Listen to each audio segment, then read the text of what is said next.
नमस्कार, स्वागत है आप सभी का आपके अपने ऑनलाइन इंस्टीट्यूट निशांत ज्ञान के यूट्यूब प्लेटफॉर्म पर। मैं नितिन उपाध्याय आप सभी का स्वागत करता हूं, अभिनंदन करता हूं आज के अपने इस वीडियो पर।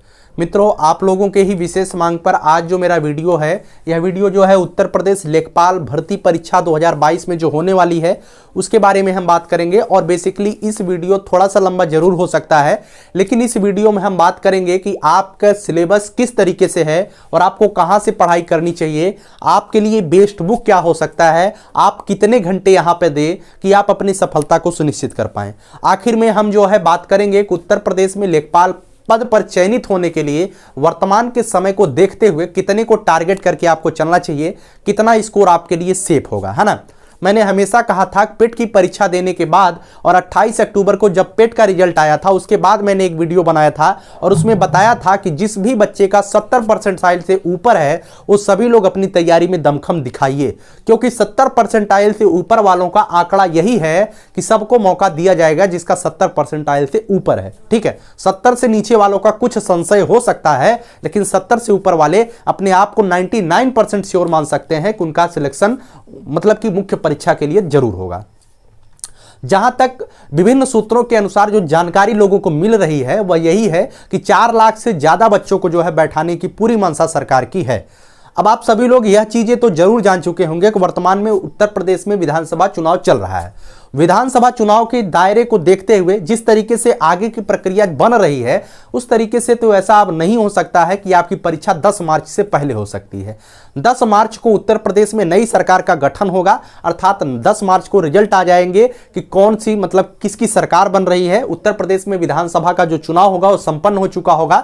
उसके बाद ही चाहे नई सरकार बनती है, चाहे वही पुरानी सरकार फिर से सरकार में आती है, चाहे जो सरकार बने, लेकिन उस सरकार का पहला टारगेट यही होगा कि हमें जो है उत्तर प्रदेश में लेखपाल भर्ती की परीक्षा करानी है, क्योंकि लेखपाल भर्ती का विज्ञापन आ चुका है और लेखपाल भर्ती 2017 से अब मोस्ट अवेटेड वैकेंसी है। इस भर्ती को पूरा कराना नई सरकार की पहली प्राथमिकता होगी, इस बात को आप ध्यान रखिएगा। यह परीक्षा सबसे पहले नई सरकार बनने के सबसे पहले वाली परीक्षा लेखपाल की होगी, इस बात को भी आप नोट करिएगा। यह परीक्षा बहुत ही जल्द कराई जाएगी, चाहे अप्रैल में ही हो जाए चाहे मई में हो जाए, लेकिन यह परीक्षा बहुत जल्दी होगी। लेकिन तब अब कब तब होगी? अब जो है नई सरकार के गठन के बाद ही होगा। इस बात का तो 99% कोई भी व्यक्ति दावा कर सकता है। इसके पहले अब परीक्षा होने वाली नहीं है। क्यों? क्योंकि जिस तरीके से राजनीतिक परिदृश्य और जिस तरीके से आपका फॉर्म ही अभी नहीं चलेगा भाई, आपका फॉर्म 5 फरवरी तक भरा जाएगा और 10 फरवरी से उत्तर प्रदेश में जो है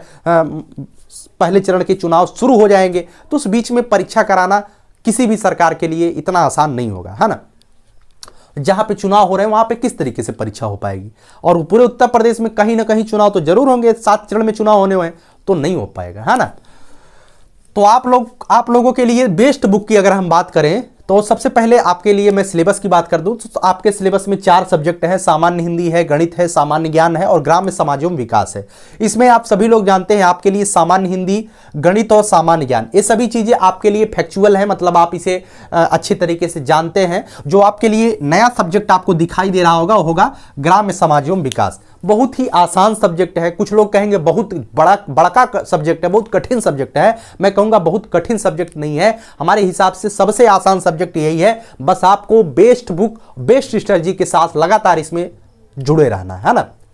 ठीक है, चलिए सबसे पहले एक एक के सिलेबस पर हम बात करते हैं कि सिलेबस आपका क्या है ना। आपको मैं पीडीएफ लगा देता हूं, उसके बाद सिलेबस की एक एक की सिलेबस की बात करते हैं, उसके बाद हम उसका बेस्ट बुक बताएंगे, है ना।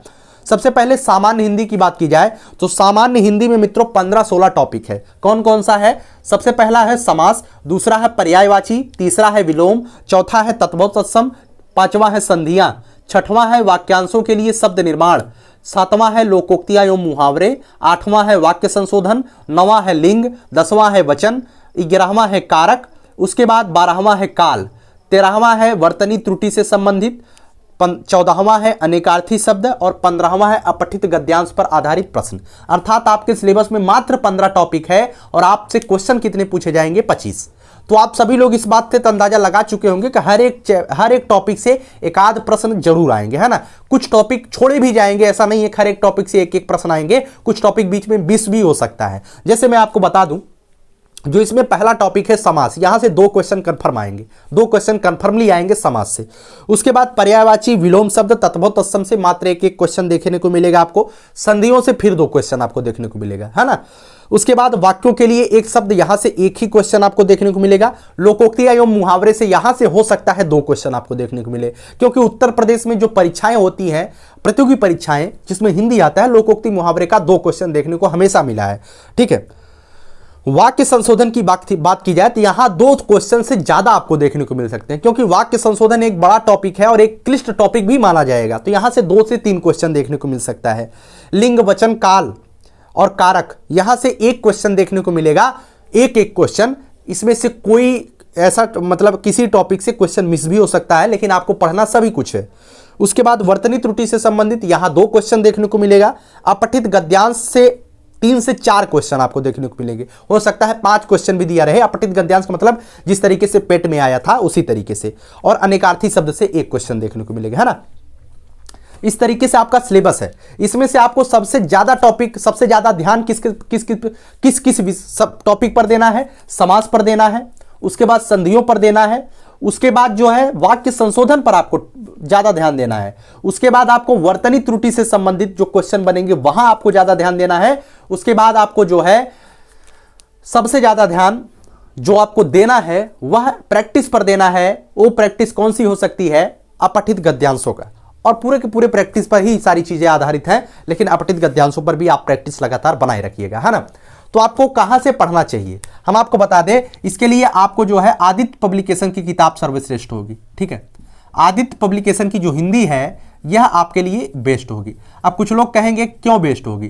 क्योंकि मैं बता दूं, आदित्य पब्लिकेशन की जो हिंदी की किताब है इसमें जो है मैं मानता हूं पिछले 20 वर्षों का उत्तर प्रदेश में होने वाले समस्त प्रतियोगी परीक्षा, कोई भी परीक्षा उत्तर प्रदेश में हुई है, आदित्य पब्लिकेशन में उसका क्वेश्चन बैंक बनाया गया है।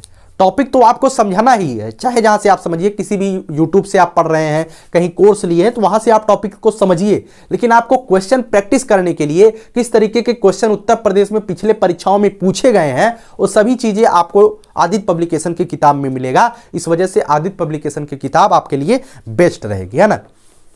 यही किताब है आदित्य पब्लिकेशन की, आप सभी लोग जानते हैं, है ना। बहुत ही बेस्ट किताब है आदित्य पब्लिकेशन की।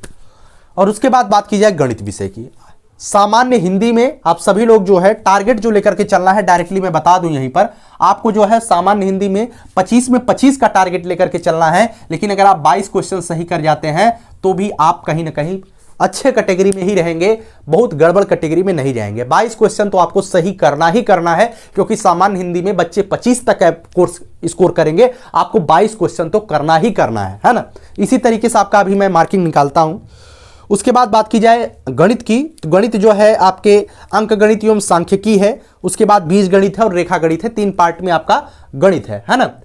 तो आपको सबसे ज्यादा ध्यान किस पर देना है मैं आपको बता दूं। अगर आप लोग अंक गणित को पढ़ रहे हैं, एलसीएम, एचसीएफ और परसेंटेज और लाभ हानि और संख्या पद्धति को 2 महीना पढ़ रहे हैं, 15 दिन 20 दिन पढ़ रहे हैं, तो आप कहीं ना कहीं गलती कर रहे हैं। इसमें जो सबसे ज्यादा क्वेश्चन आपको देखने को मिलेगा वो आपको जो है सांख्यिकी से क्वेश्चन देखने को मिलेगा, सांख्यिकी से, रेखा गणित से और बीज गणित से, है ना। तो जो अंक गणित वाला पोर्शन है वहां से आपको मात्र 2 से 3 क्वेश्चन या 4 क्वेश्चन आपको देखने को मिलेगा। हो सकता है 5 क्वेश्चन मिल जाए, है ना। 5 क्वेश्चन आप मान लीजिए, अंक गणित से मात्र 5 क्वेश्चन, है ना, 5 से कम ही रहेगा। लेकिन जो सबसे ज्यादा क्वेश्चन की संख्या आपको देखने को मिलेगी और रेखा गणित के बाद सांख्यिकी, यहां 2 जगह से आपको क्वेश्चन देखने को मिलेगा। आप इस बात को मान के चलिएगा, है ना। तो सबसे ज्यादा ध्यान आपको अंकगणित पर नहीं देना है, सांख्यिकी को आप बेहतर करिए। सांख्यिकी को बेहतर करने के बाद आप रेखा गणित को बेहतर करिए। रेखा गणित में क्या दिया गया है, बहुत ही आसान है, एक दिन का टॉपिक है, अगर आप मेहनत से पढ़ते हैं तो, है ना। त्रिभुज संबंधित पाइथागोरस प्रमेय है, बस वही प्रमेय पर आधारित क्वेश्चन पूछा जाएगा और कुछ नहीं आपसे पूछा जाएगा। उसके बाद आपका परिमाप और क्षेत्रफल निकालना है। किसका किसका निकालना है? त्रिभुज, आयत, वर्ग और समलंब, समांतर एवं समचतुर्भुज एवं वृत्त। मतलब त्रिभुज, आयत, वर्ग, समलंब चतुर्भुज, समांतर चतुर्भुज, समचतुर्भुज और वृत्त, यही इतनी चीजें को आपको जानकारी लेनी है, इससे बाहर आपको कोई जानकारी नहीं लेनी है रेखागणित में। ऐसा मत मानिएगा कोई रेखागणित पढ़ाने लगे अब इसमें जो है समलंब समांतर और समचतुर्भुज दिया गया है और भी आप कुछ पढ़ने लगिए, जैसे इसमें जो है इसका केवल परिमाप और क्षेत्रफल ज्ञात करना है ना, इससे संबंधित आपको प्रमेय नहीं पूछे जाएंगे, परिमाप और क्षेत्रफल बस। तो पढ़ना वही है जो चीजें सिलेबस में दी गई हो। और सबसे बड़ी बात मैं बता दूं कि इसमें सिलेक्ट वही होगा जो सिलेबस को आधार बना करके पढ़ाई करेगा। तो आपको भी सिलेबस को आधार बनाकर ही पढ़ाई करना है, लगातार सिलेबस पर ही मेहनत करना है। तो मैंने बता दिया सांख्यिकी पर आपको सबसे ज्यादा मेहनत करनी है, सांख्यिकी पर, क्योंकि सांख्यिकी से पाई चार्ट, दंड चार्ट और समांतर माध्य और माध्यिका को मिला करके मैं बता दूं तो आपको जो है 8 से 10 क्वेश्चन मिल सकते हैं। 8 से 10 क्वेश्चन सांख्यिकी से मिल सकते हैं, है ना। उसके बाद बात करें रेखागणित से 6 से 7 क्वेश्चन देखने को मिल सकते हैं। उसके बाद बात आएगी बीजगणित की। बीजगणित में जो है आपको 3 से 4 क्वेश्चन देखने को मिलेंगी। उसके बाद आपका अंकगणित आएगा, जो भी क्वेश्चन बचेंगे 4-5 क्वेश्चन बचेंगे वो आपके अंकगणित से देखने को मिलेंगे। सबसे ज्यादा आएगा सांख्यिकी से, क्योंकि पाई चार्ट, दंड चार्ट से जो भी क्वेश्चन बनेगा ना, वो क्वेश्चन कम से कम 2-3 तो जरूर ही बनेगा। एक पाई चार्ट देंगे उसमें 2-3 क्वेश्चन जरूर देंगे, एक दंड आरेख देंगे उसमें 2-3 क्वेश्चन जरूर देंगे। आएगा, जरूर आएगा, जैसे उसमें आया था, पेट में आया था, उसी तरीके से इसमें भी आएगा, है ना। तो आपको ध्यान देना है, पढ़ाई यहां करनी है ना। इसके लिए आप लोग पूछेंगे कि बेस्ट बुक कौन सी हो सकती है। मैं आपको बता दूं गणित में जो है बेस्ट बुक आपके लिए गणित में जो बेस्ट बुक होगी वो कक्षा 9वीं और 10वीं, है ना।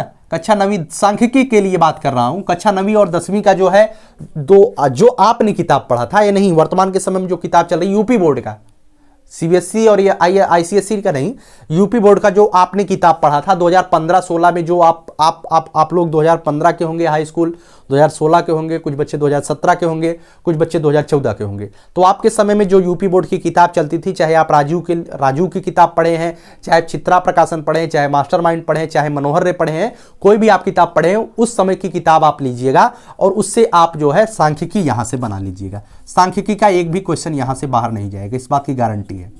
सांख्यिकी का क्वेश्चन यहां से बाहर नहीं जाएगा।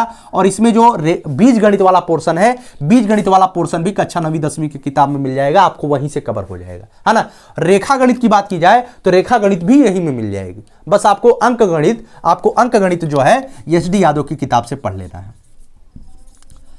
अगर आपके सामने किताब हो ना, किताब देख लीजिएगा। 9वीं 10वीं में आपको सांख्यिकी का पूरा चैप्टर आपको मिलेगा जो इसमें दिया गया है ना। पूरा का पूरा चैप्टर मिलेगा। समांतर माध्य, बहुलक, और जिस तरीके से आप समांतर माध्य है, बहुलक है और माध्यिका है, सभी चीजें कक्षा 9वीं 10वीं में है, हमने पढ़ा है, आप भी पढ़े होंगे, आप भी जानते होंगे, है ना। और जो युगपत समीकरण दिया गया है, लासा मासा है, द्विघात समीकरण, क्षेत्रफल प्रमेय, ये सभी चीजें हैं।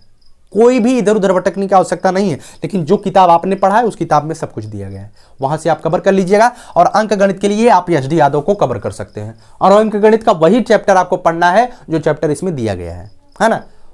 चलिएगा, उम्मीद है कि आप समझ पाए होंगे। सामान्य ज्ञान की बात करूं मित्रों, सामान्य ज्ञान जो है 25 नंबर का है, इसके लिए आप लूसेंट ही प्रेफर करिएगा, लूसेंट, है ना।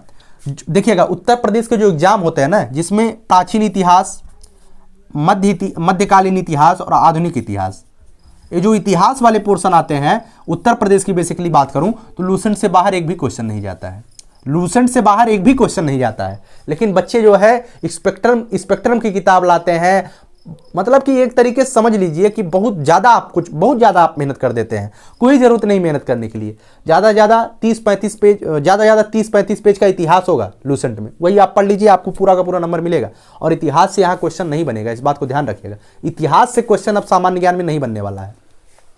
जो इस सामान्य ज्ञान में, जो लेखपाल का सामान्य ज्ञान होगा, इसमें प्राचीन इतिहास से जो है मात्र 2-1 क्वेश्चन बन सकता है, 2-3 क्वेश्चन बनेगा, है ना। जो इतिहास आपको पढ़ना है वो उत्तर प्रदेश से रिलेट करके पढ़ना है। आधुनिक इतिहास के क्वेश्चन 2-3 बन सकते हैं, 3 से 4 भी हो सकते हैं, लेकिन वो उत्तर प्रदेश को कोरिलेट करके बनेंगे। तो आपको जितनी भी चीजें आपको पढ़ना है उत्तर प्रदेश से कोरिलेट करके पढ़ना है। जो ऐतिहासिक घटनाएं उत्तर प्रदेश में हुई है उन चीजों पर ज्यादा ध्यान देना है। तो उत्तर प्रदेश का एग्जाम है और बेसिकली उत्तर प्रदेश का है। और नीचे देखिए आपके सिलेबस में दिया गया है कि उत्तर प्रदेश के परिप्रेक्ष्य में अपेक्षित है। सामान्य जानकारी अभ्यर्थी, नीचे का सिलेबस में नीचे पढ़िएगा, अभ्यर्थियों से उपरोक्त की सामान्य जानकारी अभिज्ञा विशेषतः उत्तर प्रदेश के परिप्रेक्ष्य में अपेक्षित है। इसका मतलब यह है कि जो भी चीजें, चाहे आप भूगोल पढ़ रहे हैं, इतिहास पढ़ रहे हैं, आप पूरे भारत देश के बारे में जानिए, लेकिन उत्तर प्रदेश के बारे में विशेषतः आपको जानकारी चाहिए। जो घटनाएं उत्तर प्रदेश में हुई हैं उस पर आपको ध्यान देना है, जो चीजें उत्तर प्रदेश में चल रही हैं उस पर आपको ध्यान देना है, करंट अफेयर्स जो उत्तर प्रदेश में चल रहा है उस पर आपको ध्यान देना है। ऐसी चीजों पर आपको पकड़ बनानी है, अर्थात उत्तर प्रदेश स्पेशल का बहुत बड़ा महत्व होगा। आप यहां पर जो है 8 से 10 क्वेश्चन पा सकते हैं सामान्य ज्ञान में उत्तर प्रदेश स्पेशल का, इस बात को ध्यान रखिएगा। आपको लूसेंट प्रेफर करना है और उत्तर प्रदेश स्पेशल के लिए आप परीक्षावाणी ले सकते हैं, है ना, परीक्षावाणी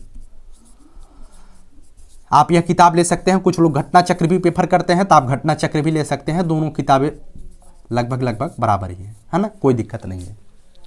चलिए आगे बात करते हैं। जो आपके लिए सबसे बड़ा सिरदर्द बना हुआ है वह है ग्राम्य समाज एवं विकास, है ना।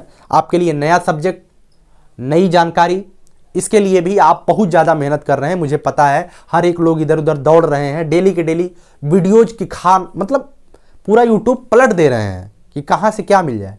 तो मैं आपको बता दूं, कहीं से क्या मिलना है उसकी जानकारी आपको मैं बता सकता हूं। देखिए, जो भी टीचर पढ़ा रहे हैं ना, वो भी बुक से ही पढ़ा रहे हैं।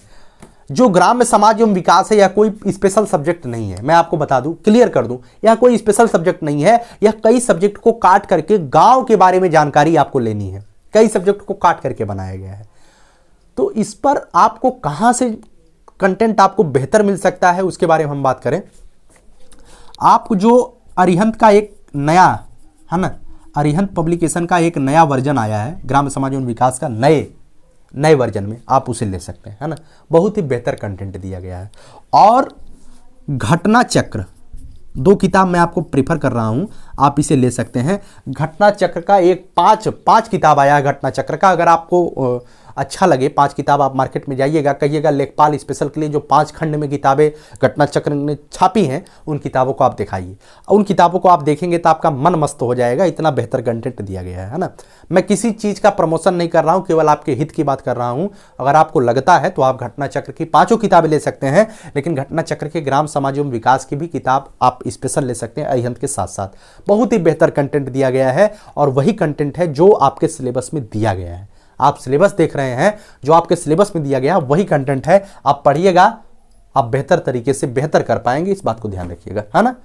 तो आपको मैं बता दूं, आपको अब देखिएगा, जैसे अब मार्किंग की बात कर लेता हूं। गणित आपको जो है कितना क्वेश्चन करना है। गणित में जो है आपको कम से कम 20 से 22 क्वेश्चन करना ही करना है ना, 20 से 22 क्वेश्चन। उसके बाद सामान्य ज्ञान की बात करूं तो सामान्य ज्ञान में जो बच्चा पढ़ने वाला होगा लगातार पढ़ाई में अनवरत रूप से, क्योंकि पेट में आपने मेहनत किया तो पेट में आपने सामान्य ज्ञान पर खूब अध्ययन किया, खूब दबा के मेहनत किया, तभी आपका जो बच्चे 90 परसेंटाइल के ऊपर हैं, वो हमें लगता है कि उनका जीके ऑल अबाउट द लोगों की अपेक्षा बेहतर हो चुका होगा, है ना। वो लोग जो है 16 से 18 क्वेश्चन जरूर कर ले जाएंगे जीके में। और ग्राम समाज एवं विकास जो आपको कठिन लग रहा है, जब इन दोनों किताबों को आप पढ़ेंगे, बेहतर तरीके से करेंगे और प्रैक्टिस सेट बनाएंगे तो आप 20 तक पहुंच जाएंगे, 20 से 22 क्वेश्चन, है ना। अब जोड़ लीजिए, यही आपका सिलेक्शन करवा देगा, 22 क्वेश्चन, ये 22 क्वेश्चन हम यहां मान रहे हैं गणित में, 20 क्वेश्चन ही मानिए, 20 क्वेश्चन, 22 42 में 16 क्वेश्चन यहां मान रहे हैं, 42 10 52, 52 6 58, 58 में 20 क्वेश्चन यहां मान रहे हैं, 58 20 78, कितना 78, है ना। अगर आप ईमानदारी से 78 क्वेश्चन सही कर ले जाते हैं, ईमानदारी से 78 क्वेश्चन, आप किसी भी कैटेगरी से बिलोंग करते हैं, 75 के ऊपर आप हैं, है ना, तो आप कहीं ना कहीं सेफ जोन में रहेंगे, इस बात को ध्यान रखिएगा। लेकिन आपको टारगेट 85 प्लस लेके चलना है। ये जो 78 आपको आ रहा है, ये एवरेज स्टूडेंट अगर इतना पढ़ेगा तो 78 ईमानदारी से आ जाएगा, लेकिन आपको टारगेट 85 लेकर के चलना है, इस बात को ध्यान रखना है। बेस्ट बुक यही है, इससे बेहतर आपको जो है कहीं नहीं मिल पाएगा। और हाँ, मैं आपको बता दूं, ज़्यादा से ज़्यादा अगर आप सामान्य ज्ञान पढ़ रहे हैं तो उसके लिए आपको सेल्फ स्टडी पर ज़्यादा फोकस करना है। अगर आप गणित पढ़ रहे हैं उसके लिए भी प्रैक्टिस पर आपको ज़्यादा फोकस करना है। कहीं से भी आप पढ़ रहे हो, मैं नहीं कह रहा हूँ कि आप यहाँ से पढ़िए, कहीं से आप कोर्स सोर्स लेकर के पढ़ाई कर रहे हैं, लेकिन आपको प्रैक्टिस सवाल की खुद अपने हाथ से करनी है, तभी आपको आएगा। उनका जो प्रैक्टिस शीट आता है वहां से नहीं, आपको अन्य किताबों से प्रैक्टिस करनी है। जो भी किताब आपको अच्छी लगे वहां से प्रैक्टिस करिएगा। ऐसी बात नहीं है कि आप वहीं से करिए, जो भी किताबें आपको लगे, है ना। और उसके बाद मैं बता दूं सामान्य हिंदी की, सामान्य हिंदी सबके लिए आसान ही रहेगा, कोई दिक्कत नहीं है ना। तो कैसे करी तैयारी और कहां से करें, ये चीजें तो हो गया, किस बुक से करें हो गया, और कैसे करें यह भी हो गया कि आपको यहां से कंटेंट लेना है, उठाना है और यहीं से पढ़ना है। सबसे ज्यादा मैं बता दूं बेस्ट बुक की बात हो गई। और सबसे बड़ी बात जो पूछते हैं कितने घंटे आपकी तैयारी करनी चाहिए, तो मैं आपको बता दूं परीक्षा कभी भी हो, है ना, परीक्षा कभी भी हो, आपको इस रिदम को नहीं तोड़ना है, आपको इस रिदम को नहीं तोड़ना है। मिनिमम 4 घंटा, एक घंटा तो हर एक सब्जेक्ट पे आपको पर डे देना चाहिए, पर डे, है ना। मिनिमम 4 घंटा आपको डेली पढ़ना चाहिए। अब कुछ लोग कहेंगे भैया हमारा सिलेबस कंप्लीट होना चाहिए, हो गया है, क्या मुझे डेली मॉक टेस्ट देना चाहिए, तो मैं कहूंगा नहीं, डेली आपको मॉक टेस्ट नहीं देना चाहिए। अभी फिलहाल के वर्तमान के समय में आपको एक सप्ताह में एक मॉक टेस्ट आपको देना चाहिए। उस मॉक टेस्ट में जिस कैटेगरी में, जैसे आप वर्तमान के समय में जो बच्चा मॉक टेस्ट दे रहा होगा, मुझे पूरी उम्मीद है कि 65 से 75 के बीच में होगा। ऐसा कोई बच्चा नहीं है 85 से ऊपर जा रहा है, सभी बच्चे 65 से लेकर के 70 के बीच में है, कोई बच्चा 70 से 75 के बीच में है। एवरेज जो बच्चा होगा वो 65 से 75 के बीच में होगा और उसी का सिलेक्शन होगा, इस बात की गारंटी मैं ले सकता हूं। 65 से 75 के बीच में जो वर्तमान में है, अगर आपने सांख्यिकी बेहतर नहीं किया, रेखागणित बेहतर नहीं किया, लेकिन आप तब भी 65 से ऊपर जा रहे हैं, तो आप बहुत बेस्ट सेफ जोन में है, कोई दिक्कत नहीं है। तो आपको तैयारी करनी है, एक सप्ताह में एक मॉक देना है, उसके बाद आपको पता करना है कि आप कहां पे गलती कर रहे हैं, और जहां पे आप गलती कर रहे हैं उस सब्जेक्ट को, उस टॉपिक को उठा करके रगड़ देना है अच्छे से, वो आपका कभी भूले ही ना, उस टॉपिक से फिर गलती होने की संभावना कम रहे। इस बात को आपको ध्यान देना है ना। सिलेबस में कहां कहां पर ध्यान देना है यह भी आपने ध्यान दिया। और परीक्षा कब तक हो सकती है, इस बात को आप ध्यान रखिएगा कि परीक्षा जो है आपकी नई सरकार के गठन के बाद होगा, ठीक है, नई सरकार गठन के बाद, नई सरकार गठन के बाद ही परीक्षा होगा, इस बात को आप ध्यान रखिएगा। इसके पहले अब परीक्षा नहीं होगी, और कोई भी सरकार बनेगी उसकी पहली वरीयता होगी उत्तर प्रदेश में लेखपाल भर्ती परीक्षा कराइए, है ना। और आपको टारगेट 85 प्लस लेकर के चलना है, लेकिन अगर आप 75 के ऊपर मॉक टेस्ट में स्कोर कर रहे हैं तो आप सेफ जोन में है, ऐसा मान सकते हैं। लेकिन हाँ, आपको 85 प्लस का टारगेट लेकर के चलना चाहिए, है ना। अगर पेपर सरल आ जाता है सबके लिए आसान होगा, सब 85 जो देखिए पेट तो सबके लिए आसान था, लोग कह रहे थे जब परीक्षा देकर के आए ना, सब लोग कह रहे थे हमारा जो है भाई 90 के ऊपर सही है। कोई बच्चा बाहर निकल रहा था, उससे आप पूछ रहे होंगे भैया कितना सही है, तुरंत बताता था 90 92 सही होगा। 95 किए हैं, 2-3 ठीक गलत होगा ना, 92 होगा। बस में बैठा तो 3-4 और गलत हो गया, 84-85 पा गया। उसके बाद जब घर पे आया, सोया, नींद लिया, सुबह उठ रहा है, उसका 3-4 क्वेश्चन और गलत हो गया, 80। अभी मिलाया नहीं, 80 गलत हो गया। उसके बाद जब जो कोचिंग वाले आंसर की जारी किए उससे मिलाया तो उसका 72-73 आ गया, और जब फाइनल आंसर किया है उससे मिलाया तो उसका 70 के नीचे आ गया। यही खासियत है ना, ऐसे ही लोग होते हैं। तो आपको ऐसा नहीं बनना है, आपको कॉन्फिडेंस के साथ निरंतरता बनाए रखनी है। और वही मैं हमेशा कहता हूं सिलेक्शन यूपी लेखपाल में वही लेगा जो निरंतरता बनाए रखेगा, है ना। निरंतरता जो बनाए रखेगा, जो आज यह सोच करके धैर्य खो दिया कि परीक्षा 10 मार्च के बाद ही अब होने वाली है, विधानसभा चुनाव है, आप लोग पार्टी को जिता रहे हैं, वो फलाने की पार्टी है, 4 लोगों के बीच में बैठ करके पार्टी की बात कर रहे हैं, तो कहीं ना कहीं आप अपने साथ गद्दारी कर रहे हैं। इस बात को ध्यान रखिएगा। कोई भी सरकार आए, परीक्षा होगी और परीक्षा पर ही सिलेक्शन होगा, कुछ भी हो जाए। और अगर आप पढ़ाई करेंगे तो निश्चित रूप से सिलेक्शन लेंगे, इस बात की भी आप गारंटी खुद ले सकते हैं, है ना। तो आपको राजनीति के चक्कर में नहीं, अगर आपको नौकरी लेनी है तो लगातार 4-5 घंटे पढ़ाई करनी पड़ेगी। क्योंकि आप नहीं पढ़ रहे हैं तो ऐसा जरूरी नहीं है कि हर बच्चा नहीं पढ़ रहा है। कई बच्चे हैं 10-10 घंटा रोज पढ़ रहे हैं, और जब तक परीक्षा नहीं हो जाएगी 10-10 घंटा पढ़ेंगे तो आप उनसे पीछे रहेंगे। आप अगर राजनीति के चक्कर में पढ़ेंगे और इधर उधर की बकवासबाजी करेंगे, इस बात को ध्यान रखिएगा। जब आप सो रहे होते हैं तब कोई बच्चा जाग कर पढ़ रहा होता है, इसकी भी गारंटी है, तो आप उनसे पीछे जा रहे होते हैं। जब आप कहीं मजे ले रहे होते हैं तब कोई बच्चा पढ़ रहा होता है, तो आप उससे पीछे जा रहे होते हैं। तो कोई बच्चा आपके मजे वाले पीरियड में भी पढ़ रहा है तो आप उससे पीछे हैं, इस बात को गारंटी है ना। तो पढ़ाई आपको निरंतर करनी है। बहुत बहुत धन्यवाद। वीडियो कैसी लगी इसे आप कमेंट बॉक्स में जरूर बताइएगा। आगे आपके लिए क्या सेवा कर सकता हूं यह भी आप बता सकते हैं कि आपको अगर इससे रिलेटेड कोई कंटेंट चाहिए, हो सकता है कि अगर देने लायक रहूँगा, जितना मेरे अंदर सामर्थ्य रहेगा मैं जरूर करने का प्रयास करता रहूँगा, है ना। बहुत बहुत धन्यवाद। जय हिंद, जय भारत।